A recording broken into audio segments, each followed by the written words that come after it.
Alright, hey everybody, welcome back to the channel. It's Robert Smirking Gun Reviews, and we're here to talk about something that I wasn't sure if I was going to cover or not, but I feel like I need to, and that's the Conners season premiere, episode 1, Keep on Truckin'. There will be full spoilers in this episode, and I just felt like it was kind of important, being a lifelong fan of the show Roseanne, to talk about this because it's a lot of things about Roseanne have been unprecedented throughout the years. And being from the Midwest in Illinois, we're not wealthy. We're working class. We understand. My family understands, the Conners like pretty much no TV family has, and I know a lot. I am not alone in this by a long shot. Roseanne was always ever since she came on the scene as a stand-up, was, very outspoken.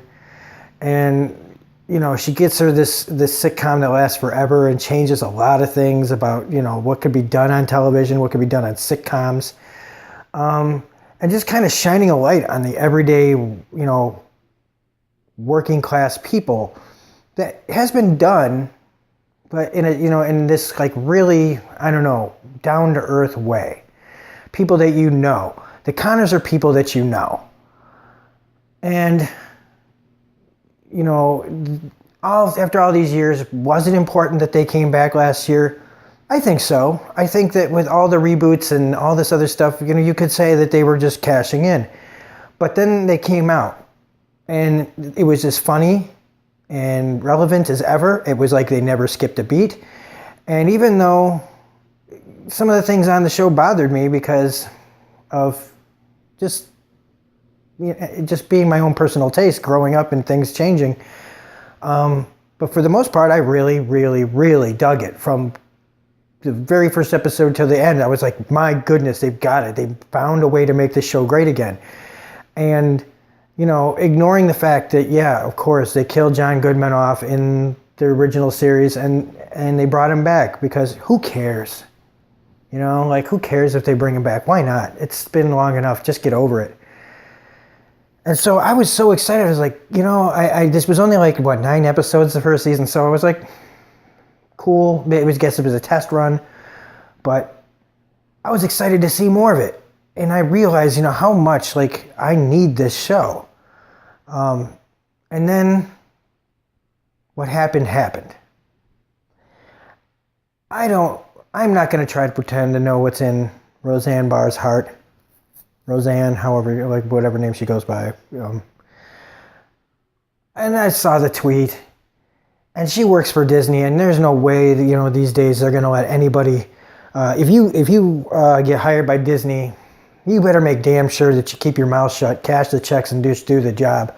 You better hope you don't have any skeletons in your closet because they are going to nail you. I'm not going to speak to whether or not she deserved to get fired. My personal opinions really don't matter here. But when it happened and they just canceled the show, I was really it's a television show, so I wasn't distraught. But it was really wow.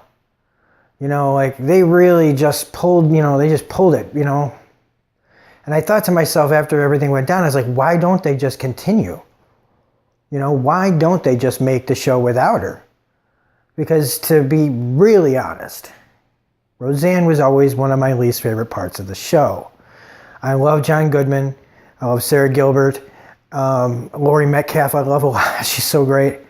And, it was just kind of how everybody was, reacting to Roseanne.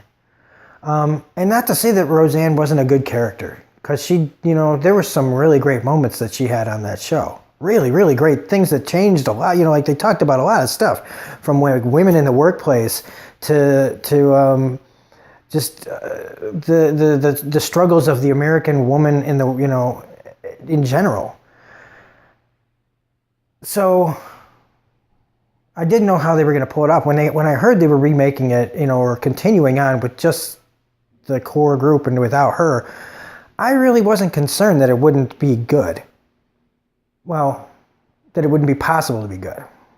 There's always a possibility that it could be terrible. And then you hear that, that she wasn't going to make any money off of it, which, whatever. But there was something going on where she settled it so that everybody could go back to work. And there is something to be said about that. That she, they were able to carry on without her. And it sounds to me like it was kind of part of what, something she did allowed it to continue, allowed people to go back to work. And I think that does say something about her, no matter what you think her politics are, or her personality quirks, or if you want to call her a racist. To be honest with you, I don't know what's in her heart of hearts. But I don't know. I'm not going to get into all that. So the show comes back on, and I watch it, and you got to go like, well, how was it? And you know what? It really didn't miss a beat. It really didn't miss a beat. The writing was still top notch. The acting is still great. Is there an elephant in the room? Yes. They talk about it accordingly. And they, maybe it's a little bit forced, the whole thing with like that she died of they think of a heart attack, but then you find out she OD'd on opiates, on pills. And I do think it's a little convenient that they did that, knowing, the circumstances around these tweets that Roseanne had put out. But it's also just kind of interesting that, because the pill storyline started before she got in trouble for tweets. So it's just kind of like this weird happenstance that they were able to put those two things together in a way that explains her character leaving, and also kind of talking about Roseanne without her being there. And I thought that was really, it was done like kind of like 50-50 in my brain. Like it felt a little forced, but it also felt a little organic. And I do think one like personal thing that I didn't like was that I just kind of felt like it was a shame. Her mother outlives her on the show. The character that plays her, the actress that plays her mother. I don't want her to die in real life, but it kind of sucks that after all this time, she doesn't outlive her mother, who she hated. Not hated, but you know what I mean. And so it's just kind of like, it feels like kind of like Roseanne at least should have had that moment to have her go. But in a way, maybe it's a little bit like, I don't know, karmic justice or something. I don't know. But it just was like, oh man, her, the rest of the cast is great. And the rest of the story, it really doesn't miss a beat from last season. Like, story with John Goodman dealing with Darlene's gay son. And the uncomfortableness of, John Goodman's character, Dan, having to talk with him about it. But that scene is so well written. And John Goodman is such a great actor that it just felt like there's no Roseanne in this, but you still feel her. And he's not, and I think you feel it from the family enough to know that they have to be the replacement voices, without her, like she was the one that everybody would come to with these things. So now they realize they all have to step up their game as a family and start being there when they weren't before, when they would go to Roseanne for problems. So now they have to fall on each other a lot more to get things done. And that is a really interesting dynamic. I don't know how long it can go on for. In fact, just personally, I don't think this should go for more than like 3 or so seasons. Because the premise alone, and unless they keep it fresh, I don't know how you really want to see how far this goes. Without it becoming stale again. I think there's something to be said that if they do a few seasons and just kind of go out gracefully again and end on a nice note. This really, to me, also says something too. He gets into bed, he pulls down the covers, and he's like, she's still there, kind of like saying that she may be off the show, but she's still here, and he, I think, still is saying, I still care about her. And that's not just the character, I think he's also talking about her as a person. And I think that no matter what people think, I mean, in this world, we do have to forgive people. And, you know, I'm not talking about people that like serial killers, but I just don't think that, how do you put this, you know, without just pissing off a lot of people. I just think after a while, you know, I don't know. They're just words. And I don't think that anything she said was really supposed to be malicious. I think Roseanne has always been a bigger than life personality. And she's always been, you know, upfront about her own problems with mental illness. And so I don't know, like when do we forgive her? I don't think that she ever should come back to the show, really. You know, in any capacity, but one second. Okay, sorry about that. All right, so let's just try to wrap this up, I guess. I'm really excited to see how the rest of the family goes forward. Laurie Metcalf and Sarah Gilbert have a great scene together in this. And John Goodman and Sarah Gilbert have a really great scene in the garage together where there's real tears and real emotion going on.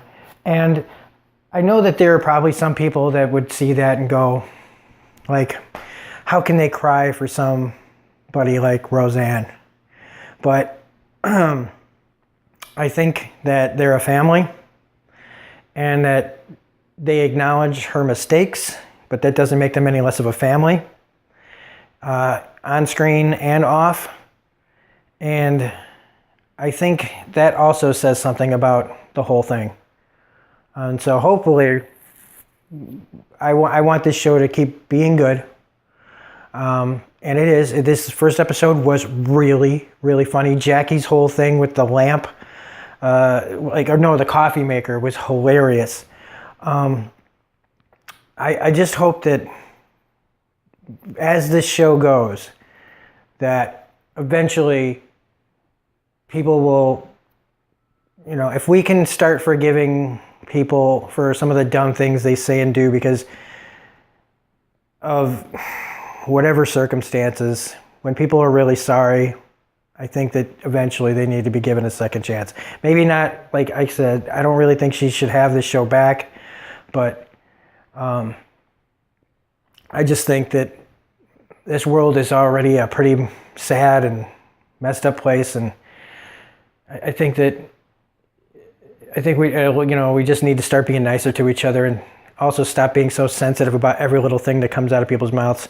And I don't mean that what she said wasn't,